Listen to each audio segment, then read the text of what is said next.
statement.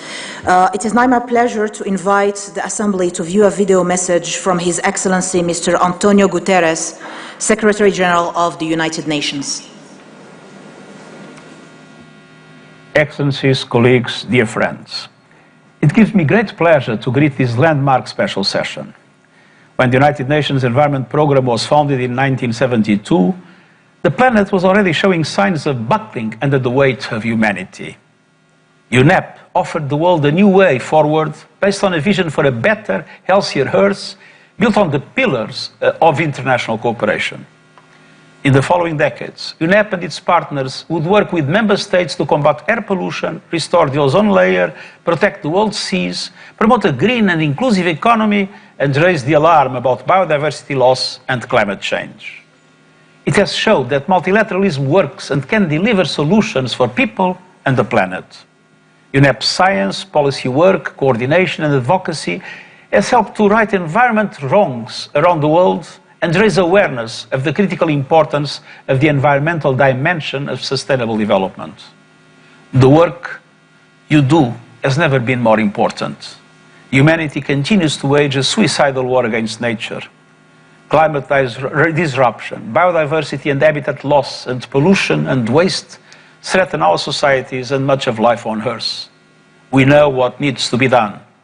First, we must protect the most vulnerable, who now number in the billions. We need scaled-up international cooperation to provide the financial and technical assistance that vulnerable countries and communities need for greater resilience. Donors and multilateral development banks should more than double the share for climate adaptation to at least 50% of climate finance by 2024.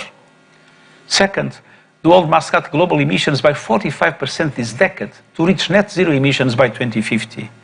This means no new coal and no coal finance. I was encouraged in Glasgow by the announcement of a renewable energy partnership with South Africa. We need equivalent coalitions for all countries that have pledged to get out of coal and that need technological and financial support. Coal needs to be phased out in OECD countries by 2030 and by 2040 everywhere else.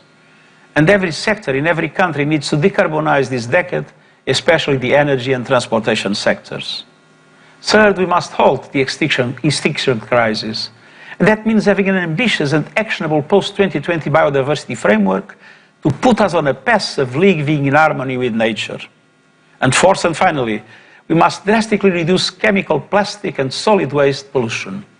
That means tackling the drivers of environmental degradation, especially poverty and unsustainable consumption and production. I'm encouraged by the moves by the UN Environment Assembly to establish an intergovernmental committee to negotiate a legally binding global agreement on plastic pollution. We must also transform our financial and accounting systems so they reflect the true cost of economic activities, including their impact on nature and the environment. In all we do, we need to follow science and engage in multilateral action to make peace with nature. UNEP supports that science and facilitates multilateral action and partnership.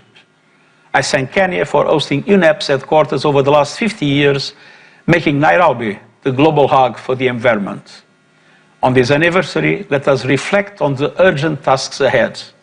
We are nearing a point of no return, and let our successes, such as the Montreal Protocol, give us inspiration for the huge efforts that are needed now to ensure these and future generations can live on a sustainable planet.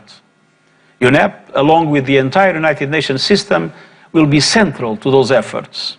As we look ahead, let us grasp the opportunities of working together under an active, open and networked multilateralism.